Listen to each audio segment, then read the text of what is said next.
তার ইচ্ছা মতো যে চিকিৎসা নেওয়ার সেই ব্যবস্থা করা হয়েছে এবং বিদেশ থেকেও ডাক্তার এনে তার চিকিৎসা করা হয়েছে। সত্য তথ্যভিত্তিক সংবাদ আপনারা পরিবেশন করেন, তার ব্যাপারে কিন্তু সরকারের কোনো বাধা নেই, কিন্তু মানুষকে মিথ্যাভাবে হেয় প্রতিপন্ন করেন না। আমি যে তথ্য পেয়েছি তার সাথে আপনার প্রশ্নের মধ্যে যে তথ্য আপনি দিয়েছেন সেটা ঠিক মিলছে না। তার কারণ হচ্ছে আমি যতটুকু জানি আজকে কিছুক্ষণ আগের থেকে ওনার বোধহয় একটা পেসমেকার বসানোর প্রক্রিয়া চলছে, সেটা হার্টের অসুখ। কিডনির ব্যাপারে আমি এখনও কিছু জানি না।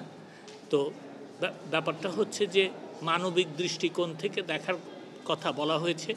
মানবিক দৃষ্টিকোণ থেকে মাননীয় প্রধানমন্ত্রী জননেত্রী শেখ হাসিনা দেখেছেন বলেই কিন্তু আপনার 2020 সালে 25শে মার্চ তাকে তার সাজা স্থগিত রেখে মুক্তি দেওয়া হয়েছে এবং আজ পর্যন্ত তিনি কিন্তু যেই হাসপাতালে তার ইচ্ছা মতো যে চিকিৎসা নেওয়ার সেই ব্যবস্থা করা হয়েছে এবং বিদেশ থেকেও ডাক্তার এনে তার চিকিৎসা করা হয়েছে। তো আমার মনে হয় যে মানবিক দিক থেকেই আমরা এটাকে দেখছি।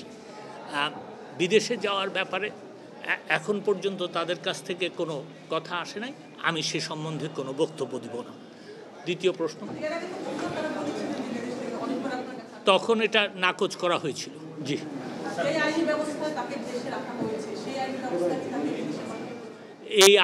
যেই আইনি ব্যবস্থায় তাকে তার সাজা স্থগিত রেখে তাকে মুক্তি দেওয়া হয়েছে সেই আইনি প্রক্রিয়ায় তাকে বিদেশ যাওয়ার কোনো সম্ভাবনা নাই। ধন্যবাদ।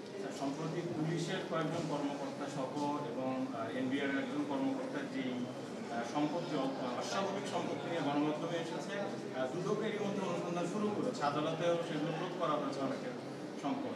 এই অবস্থায় সরকারি কর্মকর্তাদের সম্পত্তির হিসাব নিয়ে নতুন করে কোনো আইন করার দরকার আছে কিনা, বা এই ব্যাপারে আরো কড়াকড়ি অবস্থান সরকারের নেওয়ার দরকার আছে কিনা? প্রথম কথা হচ্ছে যে সরকারি আইনের মধ্যে সরকারি চাকুরিতে ঢোকার সময় সম্পদের একটা হিসাব নেওয়া হয় এবং আমার যতটুকু জানা, আমি ভুল বলতে পারি, কিন্তু আমার যতটুকু জানা যে সরকারি কর্মকর্তা এবং কর্মচারীবৃন্দ সময়ে সময় তাদের সম্পদের হিসাব দিয়ে থাকেন। তো নতুন করে এখানে আইন করার কোনো প্রয়োজন নাই।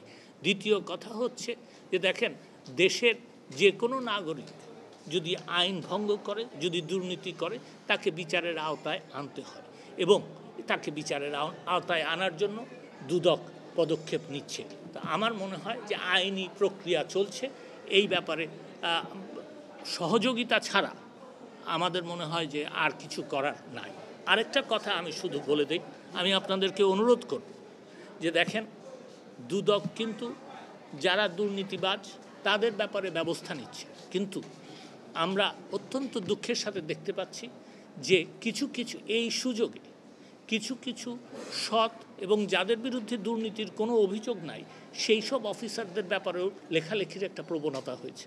আমি আপনাদেরকে অনুরোধ করব, আবারও বলছি, যে সত্য তথ্যভিত্তিক সংবাদ আপনারা পরিবেশন করেন, তার ব্যাপারে কিন্তু সরকারের কোনো বাধা নেই, কিন্তু মানুষকে মিথ্যাভাবে হেয় প্রতিপন্ন করেন না। ধন্যবাদ। জি, বলেন।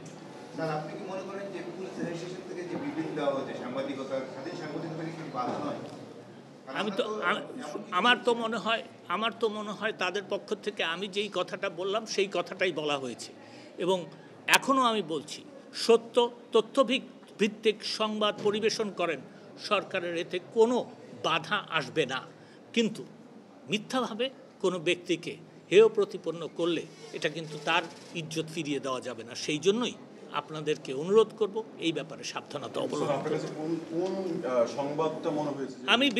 আমি তো স্পেসিফিক কিছু বলার চেষ্টা করছি না, আমি আপনাদেরকে জেনারেল কথা বলছি, অনুরোধ করছি।